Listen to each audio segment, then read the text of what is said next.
Hey everybody, it's Pete A. Turner, executive producer and host of the Break It Down Show.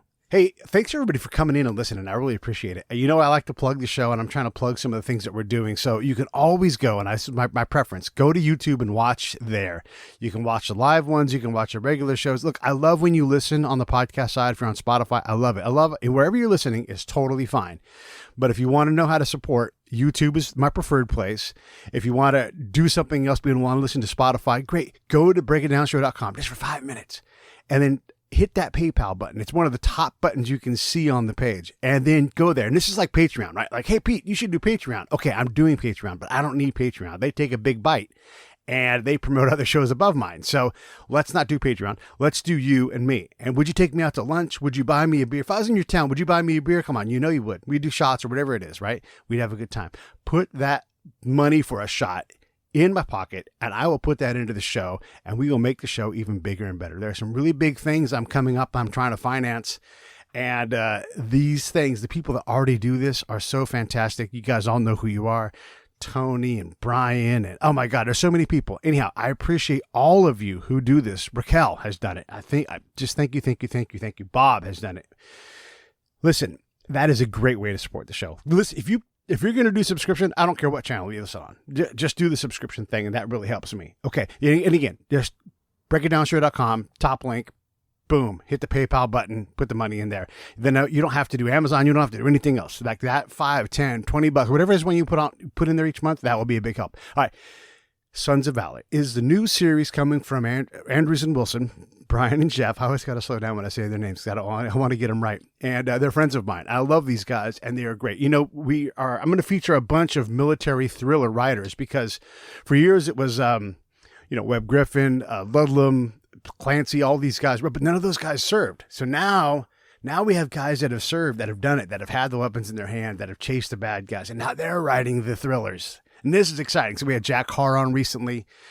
We've had Jason Casper on. We've had a bunch of guys coming on. And so this is one of the latest ones. And of course, we've had Andrews and Wilson on several times. Every time they have a book come out, I'm just going to have them on the show because I love those dudes.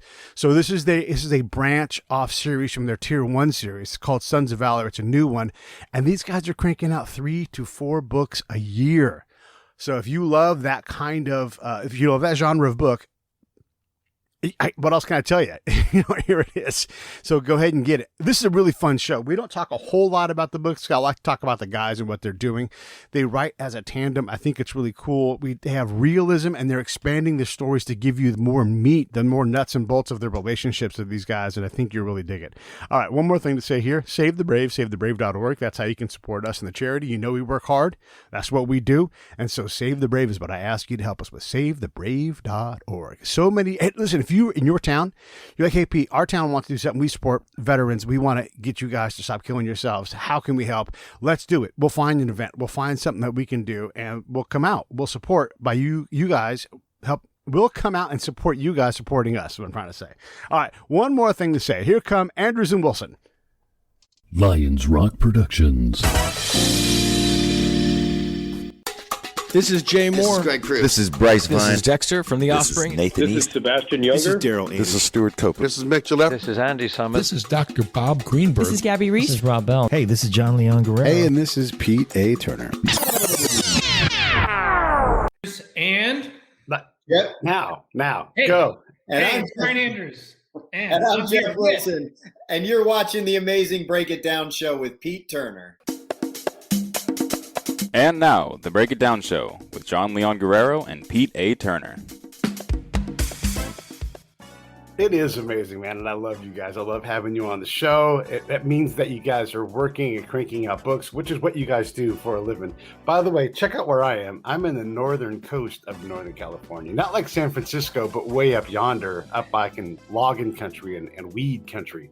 That's amazing. I know. This looks like it's a snapshot from like some vacation catalog. That's literally live to the backyard right now. Wow, that's awesome, so dude. cool. Yeah. We've got some great friends that lent us their house, and it's just fantastic. It's beautiful. And that view is just like the entire thing is crazy. So, And next time you're live in that house, we're happy to be live in your studio. right? Yeah. Let's do it. We'll do a writer's workshop up here and just pound out stories and just dun, dun, dun, dun, dun, like desk to desk, just writing back and forth. Actually, I wanted to ask you guys that. I know you work apart because you live in different places, middle of the country, back in the back over in Florida. It's nowhere near each other. But do you guys ever want to just sit in the same room and just crank away for 16 hours, or are you guys well past that point now? I think that the problem is we've never done that, and now we have this system that works. And the other thing is, we were good friends when we started, but we're like best friends now. If we were 16 hours in a room, we ain't getting any writing done. I can tell you that, because we just don't spend enough time together. You know what I mean? So we're probably most productive doing it the way we do, but we do wish we could get together more. And now that COVID is easing off, maybe we'll be able to do a little bit more stuff together in the same place. Jeff, though, you should totally read Pete and our writing, shared writing workshop, Virgin Islands, fantasy thing. Oh yeah, no, that's what's to be read in on? Like, who doesn't want to do that, right? Yeah. We got to have, and we got to. Jeff's like, when we both buy a house in Virgin Islands, we'll have like a path that connects the two houses, and we'll build like a writing studio in the middle, and we'll just meet up and we'll brainstorm and write, and then we'll go back to our individual bungalows. And we did decide that the pool needs to be a shared space too. Well, the Olympic-sized lap pool, but also the pool for the kids. So we're gonna have to sell a few more books to make this happen. I don't mind telling you. Yeah, but you guys do sell books, though. I mean, you're talking about the way you guys crank them out, whether you're writing for the WEB Griffin series or your guys' own multiple series. You guys have gotten past the point of you developed an audience. Of course, you want it to grow more, but you're not like, gosh, I hope we can sell 500 copies of this book. You guys are past that now. That's crazy. Yeah, well, thank goodness, because we have kids and college coming up and all that stuff. So yeah, it is. It is a lot more fun though, isn't it? When you've got a base audience that want your product, and you're thinking in that terms of making people continue to enjoy what you do instead of breaking out. There's a little bit of a pressure release, a little weight off your shoulders where people like what you do. So it's a little bit more fun, I think. Some of the stress is gone. We've covered a lot of your guys' working style in the past. I do want to get into a little more of it and just also cover it. For those that haven't seen, you guys have been on the show a bunch of times. Look in the show notes. You'll see links to all of the episodes. But I'm curious about that part of it. I mean, Jack Carr has done well. He's exited, and he's exited to the next exit. He's doing incredible. There are so many authors that are former military writing adventure thrillers. Is that fair to call them action thriller books? Yeah. Is the space getting too crowded? Do you care? I mean, every time I go to the grocery store, I see that rack of books as we leave, and I look to kind of get a sense for it. And if it's a masculine book, it's your guys' genre of book, regardless of who the author is. There are a lot of them, but is that space filling up? I mean, I think that the space it's a crowded one in a good way, right? Because what you're seeing right now is, in the past, you had your Tom Clancy, you had Vince Flynn, you had Robert Ludlum, and these guys were great storytellers, great authors, but none of them had actually served. Right. And I think they did an excellent job of trying to tell the story from the operator's eyes, having never done that themselves. Right. Whereas now what you're seeing is, hey, there's a bunch of us, Jeff and myself included in the list. Like you said, Jack Carr, Don Bentley's another one, Josh Hood. And we're all guys who served. And now we're telling stories about what, we and our compatriots did. And so that's very exciting. And I think the market has embraced that. Would you agree, Jeff? Yeah, I think that's true. There's always that buzz, Pete, in the head shed, if you will, about market saturation, and they sort of set up this mindset of competition. But I think that I can speak for Brian and myself when I say we don't really feel that that's a competition. Like, for one thing, people that read in this genre tend to be voracious readers. They're not people that are picking the one or two books they're going to read this year. Our average reader, we know, reads 2 or 3 books a month. Oh, wow. And so, if that's the case, then there's plenty of room, even with us putting out, 3 or 4 books a year now, there is plenty of room for them to read all of our stuff and all of Jack's stuff and all of Don's stuff and Mark Cameron and Mark Rainey. And they're going to read it. You're not really in competition. Now, I suppose you could make the theoretical argument that at some point, the market is saturated with story and ideas. And so that's challenging to make sure that you're coming up with something fresh and unique. But that's on us, right? That's our responsibility as writers. So it is a full market, but I don't think that the readers are sad about that. I think it's a great time to be reading in this genre because you got a lot of choices. Yeah. A couple of things within that. So Jason Casper, another guy that deserves mention. Yes, He's a former Green Beret writing. I mean, there's so many, but this is a unique time in that Jack Carr, Navy SEAL, writes adventure novels. Jason Casper, no shit, Green Beret, writes adventure novels. You've got folks that have put their hands on the weapon, have put their hands on the enemy. I'm not taking anything away from you guys, but these guys specifically have done this job. It is remarkable to do that. Do you guys have to read other authors' stuff to make sure that you're differentiating? And then also, I'm curious, is Griffin's audience your audience, or are you guys writing to a different audience there? Two very good questions. I'll talk about the first one first, and then maybe pass over to Brian. But I think that we don't get to read as much as we used to. I will tell you that there was a time when we were voracious readers, but not because we're trying to get a read on what other people are doing, just because it's our genre and we love it. One of the downsides, and I mean this with all sincerity, of being so busy with so many series at once, is I don't get to read like I used to. But I don't think I've ever felt the pressure to read their work for business reasons. I want to read their work because everybody on that list are phenomenal writers. And I think that if you're spending a lot of time doing the what if stuff, the three of us have talked about that whole what if model for our writing. If you're spending a lot of time doing what if, you're going to come up with fresh, original stuff. Every now and then you'll see two books come out. Hasn't happened to us yet, but you'll see two books come out and you're like, oh, that's similar. It's not people stealing from each other. It's just, they ask the same what if question.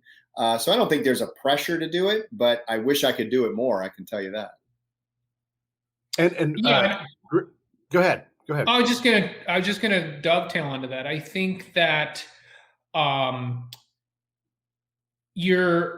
when you're a new writer, you worry about people thinking, oh, did they get this idea from this person, or did they get this idea from over here, over there? And I think that in real life, we're all watching the news. We're all reading periodicals. We're all inundated with so many sources of information that it's impossible not to pick up themes and absorb the same sorts of ideas. And if we're all clever and we're all trying to be cutting edge, of course, we're all going to try to jump on what we think the next trend in warfare or combat's going to be. And so you might see shadows of those themes in different people's books. But what's cool about it is, and this is where Jeff and I spend a lot of time talking about our world building and our characters.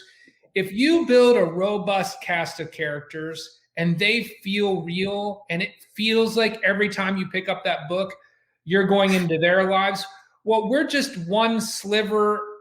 Think of our book as almost like one sliver of the intelligence community. They're dealing with one particular problem from their task force. There can be plenty other task force and heroes and out there, because in real life there are, and they're tackling the same problem. It's just our take on tackling that problem. And what about that question about Griffin's audience? Is that the same audience as yours? And do you have to use a different voice for that? Well, so I'll tell you this. I think that we don't know yet, because our first installment in that series, book 9 in the Presidential Agent series, is our first installation, and that's Rogue Asset. But it doesn't come out till December. But obviously, we're at the point now where we're having those discussions. What's the audience? We know that WEB Griffin's audience, especially for this series, because this is his one series that dealt with terrorism and more of the modern warfare stuff. His historical military fiction is phenomenal. Obviously, we mentioned to you before how a little overwhelming it is to write in the WEB Griffin brand, because he's so iconic. But this particular series is right in our space. And so we suspect, although we don't know for sure, that this is going to be a blend of people who have read WEB Griffin forever, people that will hopefully find it if they haven't been reading it, that have been following us, and those two will blend very, very nicely. But we're interested to see, I can tell you that. Did you get a chance to meet Webb before he passed? I have not. No, and sadly, I never did meet him in person. Oh, that's too bad. Yeah. So I want to go back now and talk about how you guys work, just for the basics for the audience. And then, do you guys work similarly enough that if you were in the Virgin Islands working together, would that vibe, or have you guys separated in how you do it just enough now that you kind of need your own thing?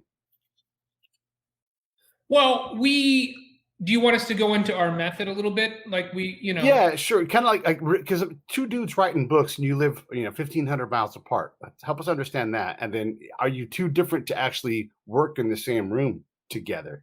Because wanting to and hanging out and working are different things, Right. I mean, now I can say from our past experience, there've been a number of trips where I've gone down to Tampa for different events and stuff. And Jeff and I have said, okay, when I'm down there, we're also going to have some working sessions, and we're gonna cram out some plot ideas and brainstorm and get, we'll write while you're visiting. And we never do. Like, we hang out. we visit food, we drink good wine. Yeah. But you have to do that though, right? Like, you guys have to have that time. You have to be friends. And that also fills the well, don't you think? Yeah, I agree with that completely. For sure. This is a partnership, but it's a relationship too. We were friends before we were co-authors. So yeah, for sure. Part of our method involves, having a close friendship, which would hurt some co-author teams, I think. It just depends on what your method is. And so that's sort of a nice segue into what our method is, which is we do write simultaneously. So even if we were in the same place writing at the same time, we'd still have to be in different rooms because we're writing at the same time. And I think it'd be distracting to have Brian have that much access to me where he could just say, hey, wait, I got a question. Actually, it would probably be me saying that to him. But so the way we do it is we sort of arc out these books. We start with our what if question. We develop our story, and we won't get into all that. But basically, the mechanics of it is once we've sort of outlined, and we're not big outliners, but we have a rough outline of where we're going. We'll take the first act of the 3-act structure we tend to use, and we'll divide that act up into chapters and assign them to one or the other of us, usually based on point of view. We do multiple point of view stories usually. And so Brian will be writing chapters 1, 2, 4, 9. I'm writing the other chapters, and we're writing them simultaneously. And the only way that works is two things have to happen. One, when we're in the middle of a project, not in edits, but in creating the project, right? We talk sometimes 4 or 5 times a day, a minimum of twice a day, but 4 or 5 times a day to make sure we're on the same page. Because you're a writer, you know that you might outline whatever you outline, but it's changing as it goes. And so we have to keep each other in the loop. And then the other thing that we do is every few chapters, we switch those chapters. So I'll send him what I've done. He sends what he's done, and we will make a pass through the other. So I'll rewrite his chapters. He'll rewrite mine. That gives us that one voice. Then those go into a master file and never to be touched again until we get to developmental editing. So that simultaneous creation model would certainly make it possible for us to be in the same place if we had the maturity to do it, which we've proven we don't. But I don't think it would add anything, I guess is my point. Because, maybe in the brainstorming phase, it might be more fun to be, sitting on the porch with a nice bottle of wine. But when it comes to the actual mechanical writing, he's doing his thing while I'm doing my thing. We'd be in our separate cubicles anyway. You agree with that, Brian? Yeah, I agree. But I think one thing that a lot of listeners might be curious to hear is that, we sort of have this, most writers, I would say, have a hands-off model, whereas we sort of are the opposite. So like a lot of writers are very possessive of their prose and their ideas and what they write. And it's sort of this closely guarded thing. You made this beautiful thing and don't touch it. It's perfect. Whereas for us, it's very much like, oh, you wrote this here. What if we tweak it like this? And we made me think of this, but we'll have to modify that. Is it okay if we go back and change this chapter?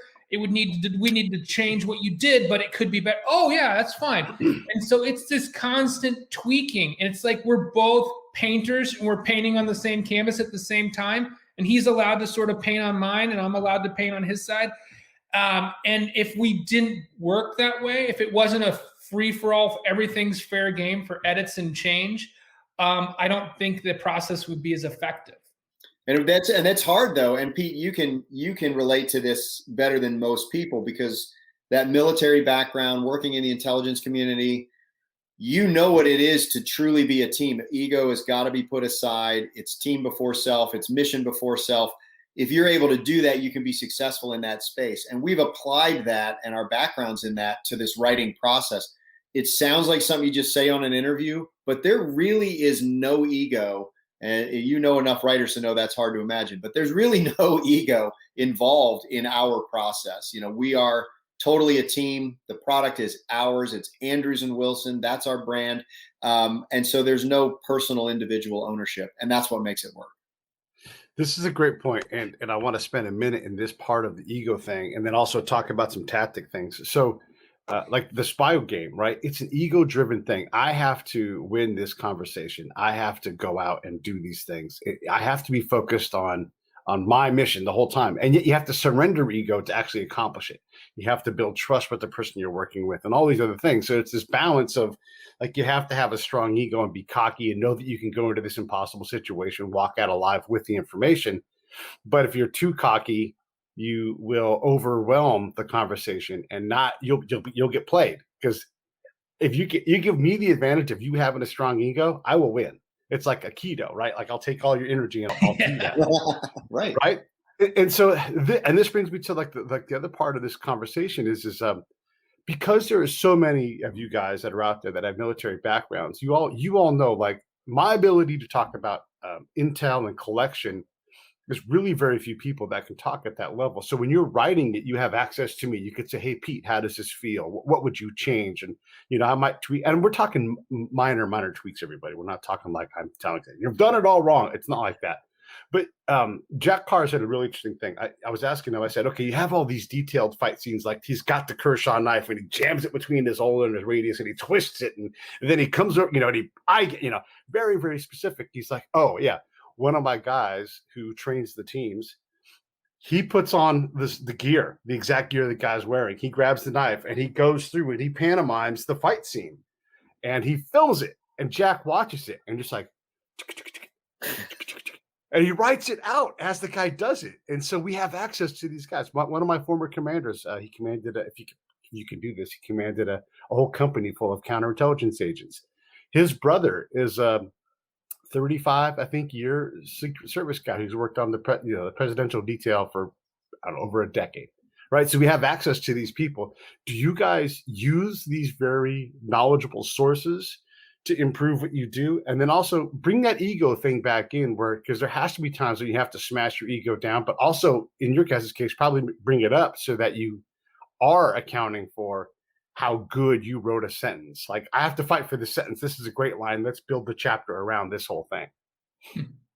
Yeah. So I don't think there's ever any, and again, it sounds like something you say on an interview, but it really, in our case, is true. There's never a fighting for my sentence, his sentence, my plot line. We talk about things anytime there's a disagreement, and both of us are always 100% willing to say, okay, let's try it your way. And if we have to change it back, we will. So there's not much of that. In terms of the sort of SME stuff you're talking about, the subject matter expert stuff, that's a real key to this genre. And now more than ever, because for one thing, there's more experts writing in the space, but there's also a 20-year war that's just going on. There's millions of experts reading in the space, right? And so really, we want to get it right. And people that have served in the military, people that have spent time in covert operations like you have, like I have, we do have a deep well of things that we can rely on. But there's plenty for every one thing that I know and can just write from experience, or that Brian brings to the table from his experience. There's 10 that we don't. And so it is a blessing to have kind of a deep well of relationships with teammates that we served with. But now we're even meeting new people. So a great example is in Collateral. We were able to reach out to some experts about how the Arleigh Burke works and how that, and like you said, you send it to them, and it's never anything major. It's always, right. It's like, yeah, as a skipper, I wouldn't say that. This is how I would say it. Or, well, I probably wouldn't have done, I would do this minor little change. But those little changes are what take it from just a book to something really, really incredible, because it gives it the authenticity. And there's no one writer who has enough experience to write all the elements of a complex geopolitical thriller. So being willing to reach out and exploit those friendships and relationships to make this thing as realistic as possible is definitely something we strive for. There's a thing that happens in staff rooms. So here's an element that people don't think about, and is almost always missed in these kind of thrillers, is that the military's always also in mentor mode. So the commander's there, and they're like, Jeff, and he gives you instructions, and they're trying to guide you to take their spot one day or to be promotable to the next level. And I've seen this a lot where, the commander's talking, the staff is there, and then like the number 2 guy is looking, and it's like brigade level. And the boss will look at the DCO or whoever it is, give him a look, and there's a whole conversation there that happens. You guys have seen this, where like sometimes the commander will say, I think I want to know, and everybody grabs their pen and they write this down because they want to answer that question for the commander. But there's a lot of unspoken taskings. Like at one point, we had to report that the radio systems that we thought were in Iraq or in our area were actually gone. So every day the electronic warfare officers briefing, like, we have these radio systems, they broadcast in a 1.5K circle, and then we're like, no, there's nothing on those channels. And then the boss just turns red and starts rubbing his massive head, and he looks at that guy, and he looks at us, and he looks at that guy, and it was like he screamed at him, never said a word, and just like rubbed his head, and these kind of things happen. How do you guys account for that stuff? Like that stuff where like the commander's mentoring, he's advising, he's trying his best to not destroy someone in public. Sometimes they do get destroyed. But talk about some of that stuff, that tension that happens in the staff room, because being on staff is very dangerous. I mean, I've been killed in the staff room myself a bunch of times. But how do you guys account for those kind of things? We have worked that in, and it's something that we try to do in this longitudinal character arc approach that we have to our series. So like Jeff was mentioning Collateral, that was the last book that we published in Tier 1, book 6. And, over the course of that series, Kelso Jarvis, who started Task Force Ember, he has been marching up his own, we sometimes say, you get promoted at your own peril, right? So he really didn't want to be promoted, but the president called on him and he's gotten promoted. So in getting promoted, there's a vacuum that he leaves behind, and he's taken a very active role in filling, who's going to replace him? Who's his heir apparent? So Shane Smith stepped into those shoes. And what we showed the readers is that Shane had a very different management style from Jarvis. And, there was this period of time where in the beginning, everyone on the Ember Task Force was like, I don't know about this guy. Like, I don't know. This doesn't feel right. Like, have we lost our way, or is this okay? And eventually they realize, no, we're okay. Like, Shane just approaches it differently. And Shane starts thinking about his succession and who could take over for him, and who in his staff could fill his shoes. And maybe the person he'd like to fill his shoes might not be the best person for that job too. Because you think about that. Okay, let's say you took John Dempsey and you want to make him in charge. Now you have your best field guy. You've taken him out of the field. Right. So maybe you think he should be in charge, but I can't take him out of the field because then I lose my star player. Right. So we work all that in because it's real life. And in this new series, we have the opportunity to do it at a kind of a different level, Pete. So, the premise of Sons of Valor, for our the fans of the Tier 1 series, they all know that the series launches, no spoiler here, book 1, the series launches with the Tier 1 JSOC SEAL team getting wiped out in an ambush because of leaking of intelligence. And the sole survivor, John Dempsey, goes on to assume this new identity and work for Ember to track down the people responsible. Well, the premise of Sons of Valor is that if that were to happen in real life, well, at some point they'd stand up a new SEAL team to replace it. And so that's Sons of Valor. Sons of Valor is that Tier 1 SEAL team with a fan favorite minor character from our other books, Chunk Redman, in charge of a squadron there. And so think about this. Imagine if the an entire unit like that, a very dark covert operations unit, was wiped out, and you had to seat it from scratch. Right. Think of the leadership challenges there. You're not just bringing in some new guys, running them through green, and then putting them into squadrons where they're going to be mentored by guys that have been there for 15 years. Everybody that sets foot on the compound that day is brand new to the Tier 1 and has never served there before. And so we are able to play out some of those, through one point of view. There's a guy who thinks that guy is not the right guy for this job, and then he's proven wrong, and you have to learn to trust your leadership. And so we do try to play a lot of those headshed things into the books instead of just doing the door kicking and all that. And it's really, really fun because you can bring a whole new insight, but it also gives you an opportunity to develop characters in a different way. Like, that's a real part of who you are in that world, how you interact with others. You might be the best door kicker in the world, but if you can't play well with others in the talk, you're going to have a hard time functioning, right? And so we try to blend all of those elements of these characters in, and it gives us a lot of rich stuff that we can play with for their relationships, et cetera. There's also the other stuff that happens outside of the team. Like if you go to Danny's in Coronado and you get a little lippy with the wrong guy, you might find out that guy, he fucked your career up. Right? Like you have to be on your best behavior. You need to be rowdy a little bit because of the kind of guys you are. But you can say the wrong thing to the wrong person really easy, especially the young guys, because they don't know. Like they're still trying to prove. It's that alpha sorting. Like when you have alphas sorting amongst alphas. There's a maturity that has to happen to get to that point. Like I show up, I know that I cannot act like I'm any kind of an alpha at all. I'll outwork anybody there. But if I'm coming and I'm going to be an asset to these guys, I've got to shut up and just do my job and then be very respectful because I'm trying to enter into their team and I'm not staying long. I'm there short term. I'm just going to augment. And the last thing I need to do is piss them off. But I've learned to do so. I'll assert myself when I need to, but not on day one. I don't show up. I show up with ice cream. That's God's honest truth. I bring a barrel full of ice cream and I'm like, I'm here, everybody. I'm Pete. Here you go. So these things, it's tough to stand up a green team, especially if these guys are inexperienced guys. Some of them aren't going to be on the team in 6 months. Some of them aren't going to work out.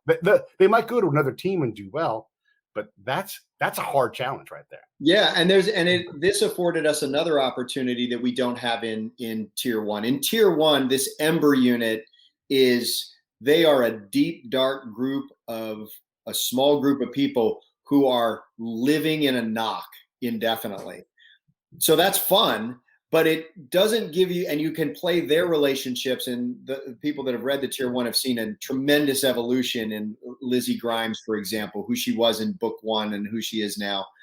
But what we don't get to play with in Ember that we do get to play with in Sons of Valor, you brought up outside of the command. What about families? What about wives? What about children? And so in the Sons of Valor series, we have this enormous opportunity to look at that. And because our main character here is not just the door kicker, he's the officer in charge of an entire squadron, we are able to paint a picture of how important those relationships are in leadership. If your guys are not healthy and well, if your guys are downrange thinking about how crappy their marriage is or the trouble that their teenage son got into, they are not mission effective, right? And you need to be able to know that, which means you must have relationship with these people at a level that includes everything outside when you're functioning at a very high level. And so huge opportunity to have a great time exploring those relationships and some of the characters in Sons of Valor. You get to meet, in a minor way, but you get to meet some of the families, but you also get to see how they carry that family relationship with them into battle and what effect that has. And what knowledge does a leader need to have to lead effectively? The single guy chasing skirt at Hot Tuna is not the same as the guy who's got 2 kids at home in middle school and a wife who works and is worried about those things. So it's been a lot of fun in Sons of Valor to be able to explore those. And if you're working on any kind of a team at all, most likely everybody in that room has been divorced or is about to get divorced. Like that's it.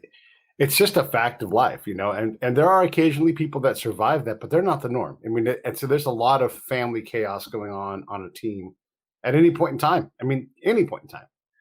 I think that's right. But I think that one thing, I think it's a yes and no, because there's no question that there's incredible chaos and that had just in the job, and that the idea that that's not going to roll over and impact families is absurd, right?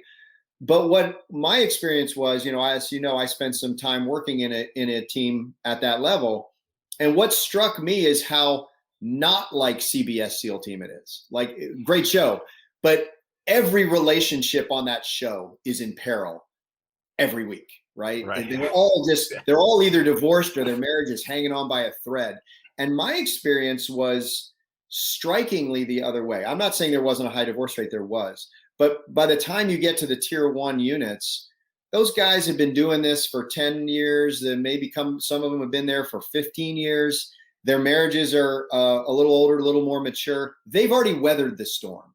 And so what struck me as remarkable about the men that I worked with was how ordinary their marriages were. These guys would leave the command and head home when they were on not deployed and pick up milk. There was a guy that was coaching Little League, and they're taking the garbage down to the curb. It's like, it's just not that horrific.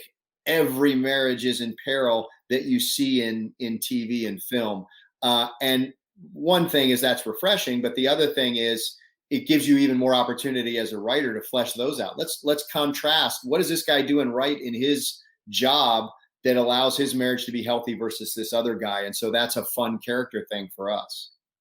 Yeah, and I guess, like, to illustrate that point that you're talking about, a lot of the guys maybe have already been divorced, but they've become a better partner, and they've also probably picked a partner more professionally. And then the other thing that they often put in as a story device, and it works, is like the secretive, I can't tell you anything aspect of it. But no marriage is really going to dig the dude being like having to lie all the time to his wife about his job. Like, there has to be some trust and some honesty there. And so you can't tell your wife everything, or your partner, but there is that path that you have to get on as you become more professional. You do learn how to manage your home life. I mean, that's why, like the military's, you will have a will, you will do this, you will have this plan in place. And then over time, you're like, oh yeah, we actually do need these things in place to actually run a life. And it is interesting. I mean, like, when you go to pre-deployment and you go and you do all of your little, so for the audience, before you deploy, you go to all these stations, and they account for aspects of your life, either while you're deployed or back at home. Do you have a will? Do you need a Bible? Do you have dog tags? All of these things. And some of these things you have to, like, write down the code word in case Delta comes in to pull you out of a hostage situation. It's like, it's crazy things that go on in these things. And when you're new to this, it's a little terrifying to think, what word can I say if I have no teeth? Because my face has been bashed in. You're like, what can I mumble? These guys would understand. And those realities, that often doesn't make it into the stories, but that when you're young and you go through that prepping situation, it's crazy. Yeah.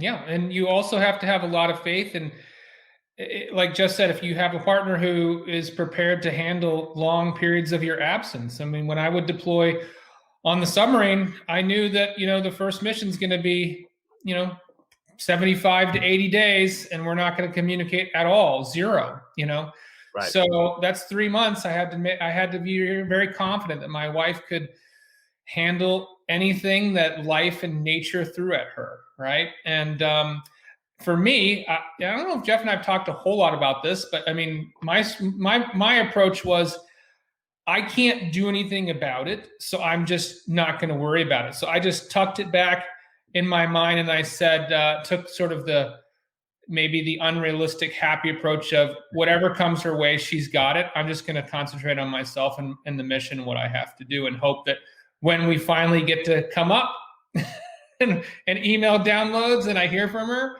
you get to make that first phone call that, nobody died and everything's okay. Yeah. It's funny when I watch Survivor and they have to go, whatever it is, 2 months, within this. And I'm not saying it's not challenging, but someone like you're like 80 days, no problem. I got it. I get to see my wife halfway through. Hey, that's great. So easy, Now you guys do have food and you're not in the rain, but you're also working harder than those guys are, It's funny when you see folks have to deal with that. But if you're not used to 45 days, 80 days, 100 days. Some guys don't talk to their spouses at all the entire time they're gone. I think they're crazy, but that's what they do, And I think the OPSEC has changed and with mobile devices now, it's different. It's different now than it was when I was in. We weren't transmitting email. I think they do that now, so, I think you have to worry about that too. Is there too much? Can you communicate too much? Do you start this pattern where there's this expectation that, operators and sailors should be allowed to, it's a right to be able to communicate with their families as opposed to a privilege? I don't know. What do you think about that, Jeff? Well, I think that's right. And you think about, and of course, I have nothing to compare to what you had to do in terms of communication. We each have our strengths and our weaknesses. And, I tell you stories, Brian, that you're like, man, I'm glad I didn't have to do that. I hear that and I'm like, I'm glad I didn't have to do that. Like the deployments that I did with the unit I was in, I could basically talk to Wendy every day. Like sometimes I talked to her twice a day and she would get a phone call and it would look like it was coming from a Virginia Beach phone number. And like there was no OPSEC issues. We knew what we couldn't talk about. But at least there was communication.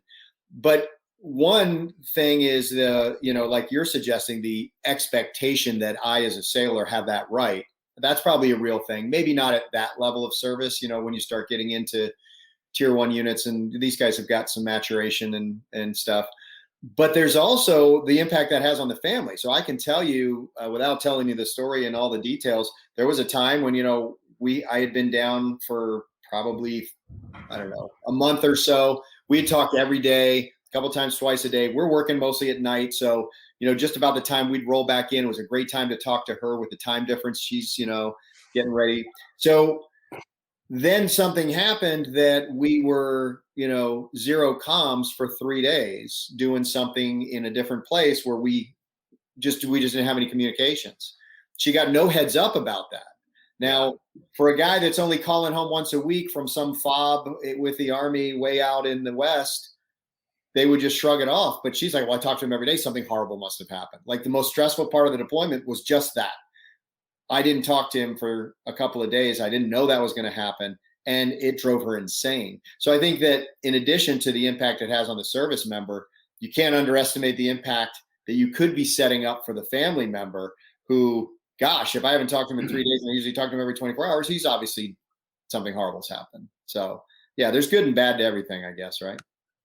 That comms blackout can happen oftentimes on a holiday, and then if the family's hard to reach, it can be 3 days, 4 days, 5 days. And you're right, it's terrifying. I had to build a secondary protocol, and I'm not trying to, the reason why they do this is for the audience. The reason why they do this is so that the family can be the first to be notified by a professional notification aspect of the military. So if something happens to someone, whether they're dead or significantly injured, they'll shut down comms back home. So I would have to do a lateral communication to my friend Paul or my friend Steve or whoever it's going to be. And then my significant other would know if they got an email from them that I was fine. They didn't have any details, but, just don't worry about it while this comms happen, because it's terrifying for the other person because they really do. I mean, what else are they left to think except for, that they're dead? Which is another fun thing that you bring up, Pete, the little secret language that you and your significant other develop. Some of it is very intentional. And, Wendy and I actually sat down and worked out some little things that we could say to each other, would let us know, hey, I might be moving to a different place or whatever. But it was really fascinating. And Brian would appreciate this as a psychologist. He was a psychology major in college at Vanderbilt.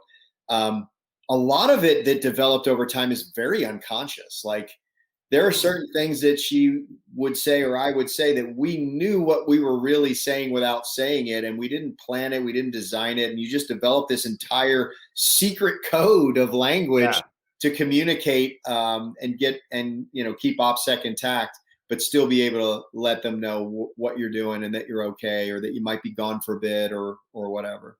It's fun, and that's something that will be fun to work into these books as we grow the family relationships. I love it. You're expanding the universe in this way because there's so many of these aspects that we have to account for, because it is, going through pre-deployment, whatever it is, that's a thing. And we never talk about that. Like when you go through and they've hey, we've updated the software in the personnel system. You guys are the first rotation of deployees that we're going to, you're like, oh no.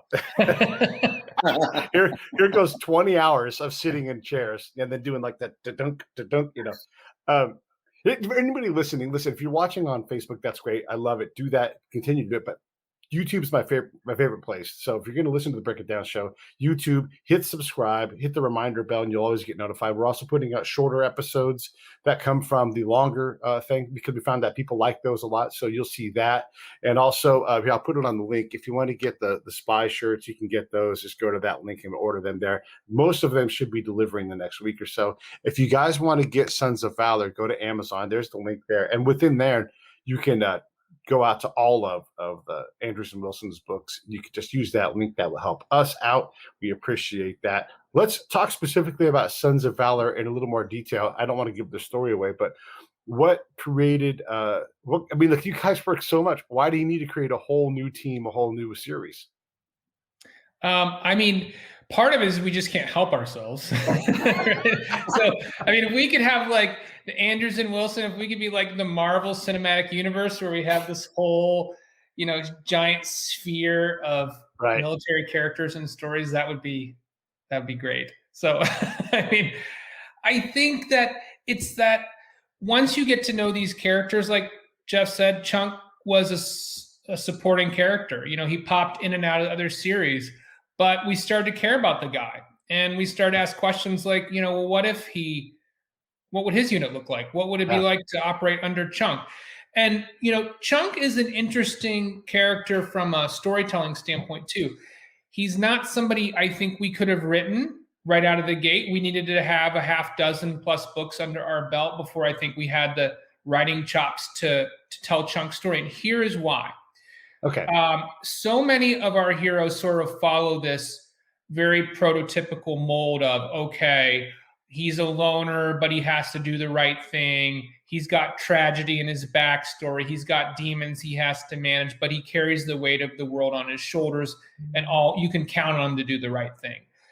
I think that sort of trope has become a trope because it's been used so broadly.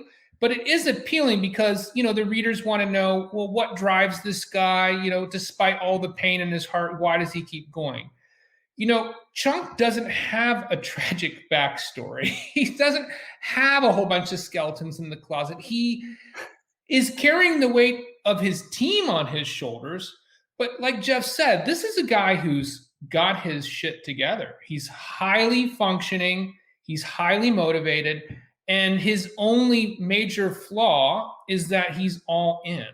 And so, how do you get readers to really latch on to somebody who seems like they have their act together? And so that's a challenge. And so I'll pass the baton to Jeff to talk a little bit about how we did it. But I do think he breaks new ground in our genre because of it.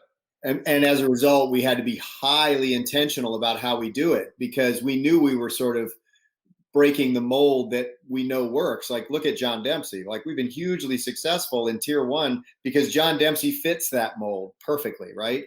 And so there was a little anxiety as we first started brainstorming this. It's like, what's his motivation for doing the right things? He likes it. Like, it's not that, right? It's not that exciting. So what do you do with a character why is he still a SEAL after all he's been through? Well, all he's been through is doing something he loves. So here's this character whose motivation is, man, I love my teammates and I love being a SEAL. Right? And so it required quite a bit of discussion about, the risk of doing that, but also how to do it in a powerful way. And so what we needed to do with Chunk's character, where in a normal arc of the archetypical hero's journey, we would develop what motivated him in the loss of his loved one or the loss of his team in the case of Dempsey, and how that pushes him forward looking for vengeance. What do we give him that is just as powerful? And so what we gave him is love.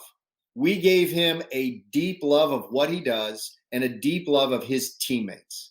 Mm-hmm. He would do anything for his teammates. He cares about, we just had a conversation about the importance of knowing as a leader that your teammates' family is cared for, that they're not concerned about those things.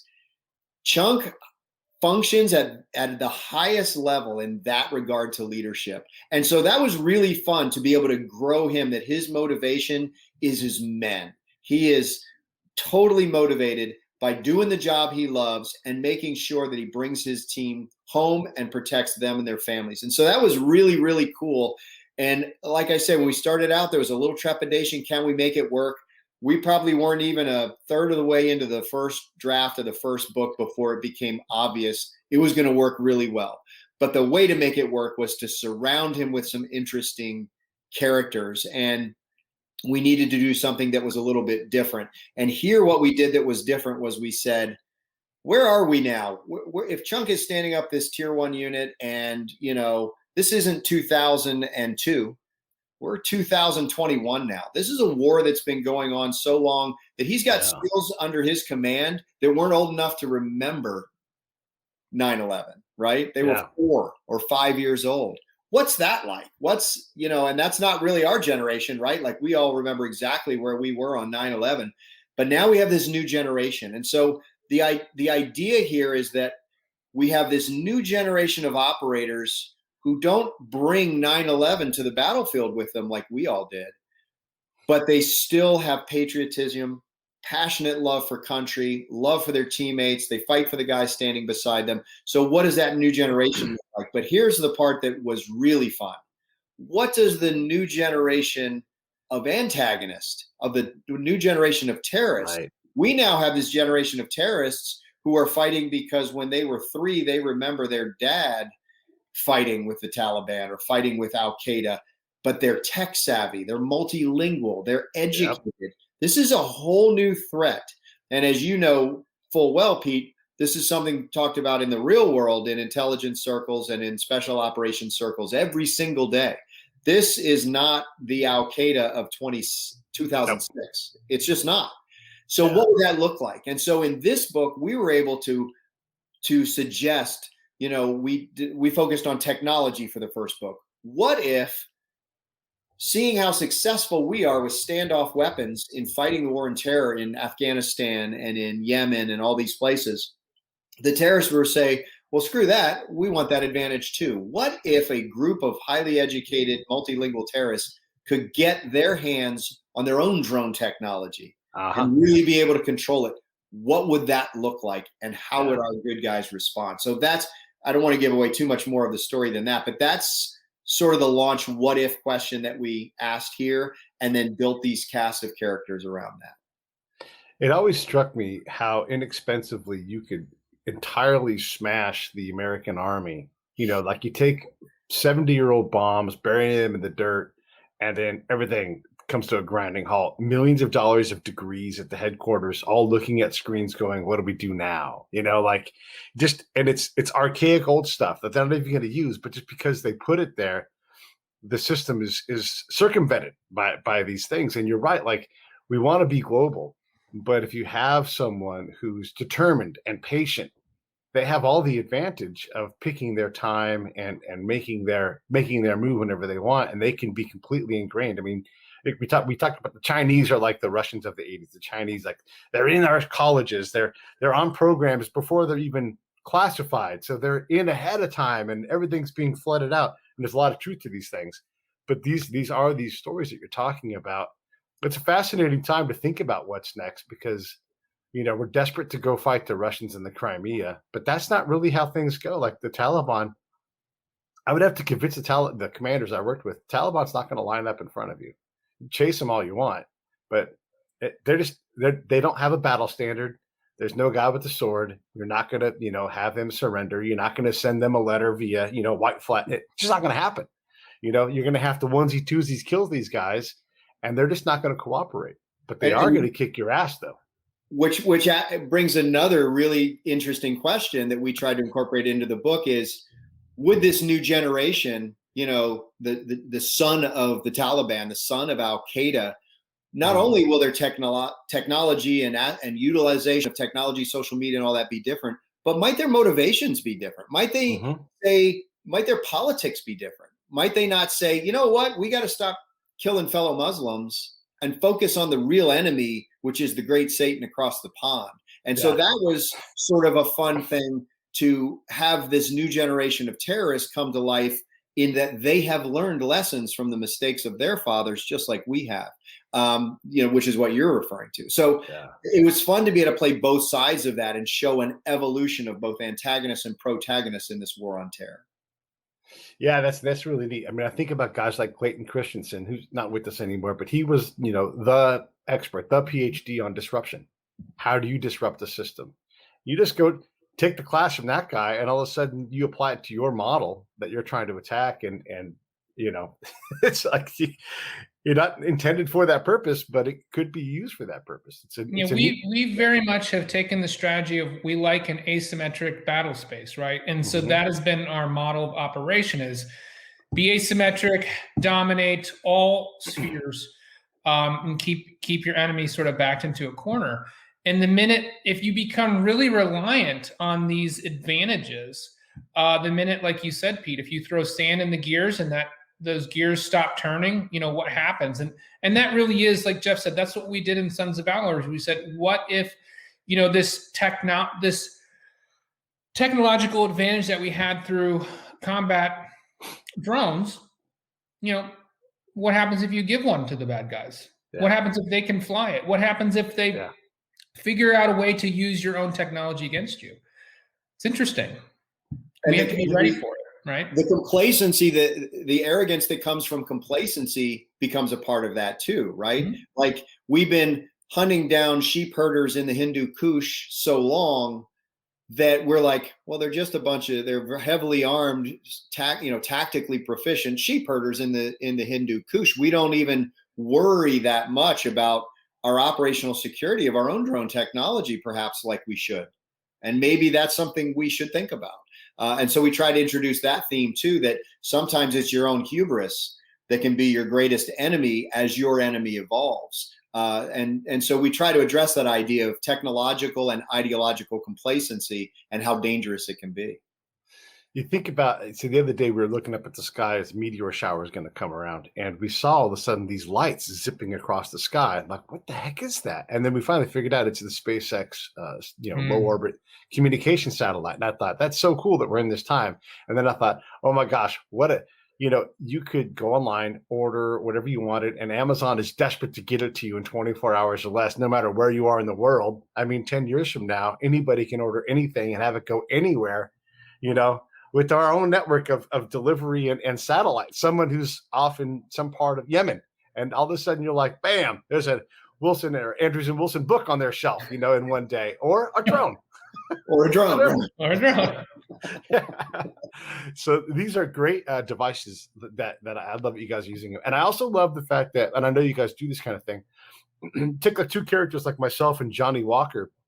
We're not on teams, but if we show up, or you show up to where we're at, we'll make your team better. There's no doubt about it. So you have these external characters that are only there with you for however long your rotation is. But I'm not leaving. How many times did a unit get pretty good at doing things and then leave and then never come back to that location? And if you've got a Pete or a Johnny there that can, think about Johnny Walker. It's so incredible. Is one, the SEALs say he can wear a trident on his chest. That's incredible. But two, they gave him a weapon and let him go on raids and act like a SEAL because he was a SEAL. He was part of the team.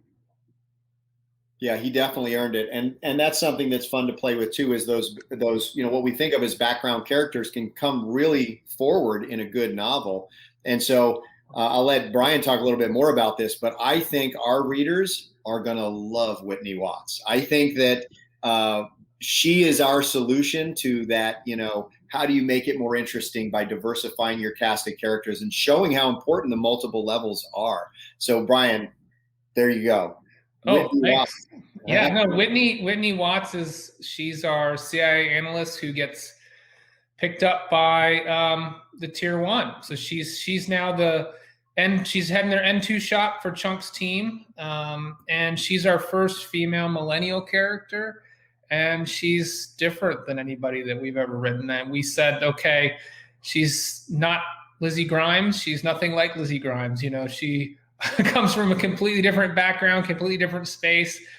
And how is she going to fit in? And that was really, really fun to work her into the team. And it also really forced us to think about this idea of what is service. And through a lot of discussions, and you'll see as this is going to be a theme as we go through this series. But from our father's generation, and it really has influenced, I think, our generation, there was this sort of belief and mantra that when you serve, it's a sacrifice. Serving your nation is a sacrifice. And that's the boomer philosophy. But is it the millennial philosophy? I think that, someone like Whitney Watts looks at her job and she says, I'm doing this because I want to do this. Like, you guys are crazy who are going to go say, this is a sacrifice. Look how much I've suffered serving my country. If I didn't want to be here, I'm not going to be here. So I want my passion and my purpose to be aligned. It's not a sacrifice for me to be here. This is my passion. That is a very different mindset, right, Pete, than sort of the previous generation of, oh, well, it only counts if you're miserable. It only counts if you're away from your family. And it's you can pin it on your chest, very, very different approach between the generations. And we have this meshing through this character. Yeah. And I think that the challenge there is we're not implying that Whitney Watts or real life intelligence or operators in the real world are selfish. We're not at all. That you can have both. Like this character has a tremendous sense of patriotism. She's serving her country. She's serving a cause greater than herself. Her mindset is just a little different, right? Yeah. And so you want to find that balance. Like a Gen Z or a millennial person in this space isn't less patriotic. They just are a little more pragmatic, perhaps, in their approach to how they apply that patriotism to their life and their career. And so sussing that out in a way that was palatable for all generations was really fun. I love it. I love it that you bring in the female characters like you do, and also kind of looking at how they do it. I mean, I know from being a collector, if there's a female collector there, I'm stoked because I've got my way of thinking and my approach to it, and they're going to come up with something different than me, drastically different. And if you let them be pros, and you can guide, you can shape, you can like say, hey, a little less of this, more of that. It's not carrying the weight specifically, it's carrying a weight for the team. And if they pick up something, they find an avenue that's easier and safer to get the same mission done. Well, we can't have enough people like that. Like all this stuff about females not being in combat, that's too late. It's already been happening. I mean, absolutely. MP chicks. I always use this example, but there's this chick smoking a Marlboro. She's a gunner in a Humvee, and she's running a 50. And she just racks around with the butt in her mouth. She's like, all right, let's go. That's combat. What's the combat, And when people say, well, they get hurt more often, everybody gets hurt. The moment you deploy, you're hurt. There's no getting away from that. So I love that you guys are expanding this thing and not just making females, these secondary parts. Everybody's got to become a pro. Everybody deserves a chance to serve. That's how our military works. You educate yourself and you improve. Diversity is a strength, and I don't just mean. This is not a political statement whatsoever. Right. I'm just talking strategically and tactically. Yeah. Just like you were just saying, there is a tactical advantage to diversity, whether it's sexual diversity, whether it's ethnic, cultural. Having another set of eyes looking at a problem from multiple points of view is a tactical advantage. And you can have the discussion about, what the various roles are for different genders or whatever. Will a woman ever wear a trident? I don't know. There are physical differences between men and women, but that doesn't mean that they don't contribute. And this isn't news to people that are in the community, right? Like there were women deploying with us when I was with the unit. Sure. And yeah, absolutely. Not new. And they weren't just like sitting in the hut on a computer. They were going outside the wire. They were working. They were badass, and they had their own roles. But bringing that diversity to the battlefield gives you a tactical advantage. And if we don't reflect that in our books, then what are we doing? I want to say this too, because a lot of people go on patrols, and not a lot of tier 1 guys do this, but like on a big unit, you go out, there's someone driving for the commander, might be a female, and they sit there for hours while I go and run my mouth and talk to some guy, and the commander talks to somebody, and they're alert and they're trying to keep me alive. We're hunted by snipers. They're looking for things. They're scanning. That again, it's also combat, and it's not easy. It's super boring, super uncomfortable to be out there in 120-degree heat while I'm out having lamb and chai and everything else. I mean, that's that is the reality. It takes that big of a team to let me go do, like, I am not at all worried about security when I'm doing my work because someone else is doing that for me. Whether it's a Sergeant Glass, this big, huge black guy, super tough guy, or it's some female who's keeping me safe and, by holding the vehicle and keeping it running, and so many different ways. So I love that you guys are telling these stories, man. I appreciate it. And everybody should definitely, right here on the story, right here on the show here, you can see the link. If you're on the podcast side, you can read it in the show notes. Sons of Valor drops in early June, and there's the link. Just go to Amazon and get it. You can pre-order it now. Fellas, anything in closing? Yeah, I wanted to say I saw a question come up from the live stream about the next Tier 1 book, and we're working on it. Tier 1, Book 6 was not the last book in the series. Dempsey and Ember, they've got plenty of missions left to go on. So rest assured, everybody who loves Dempsey and wants more Dempsey, he's coming back. And there's a lot of his story left to tell, and there's a big, big surprise we have coming as that series advances too. So stay tuned there. It's not going away. Sons of Valor is not replacing Tier 1. It's just a part of the universe. Nice. And Jeff, anything for you? The only thing I would encourage people to do is, if you find if you're already a fan, you probably already know this, but if you're just learning about us for the first time, take 2 minutes, go to andrews-wilson.com. I think you have it scrolling there somewhere, and learn more about what we got going on. We have a whole bunch of different series coming out over the next few years, but we also have expanded our website to encourage our readers to engage with us a little more. That's always the challenge. And with all our technology, we decided it was time to take advantage. So we have a place where readers can engage with one another. They can engage with us. They can send us pictures. They can be posted on the website. But we really want to hear from you. We really want to engage with you. So we'd encourage you, come to the website. You can find the links to all the books, but also you can interact with us a little bit. We like that a lot.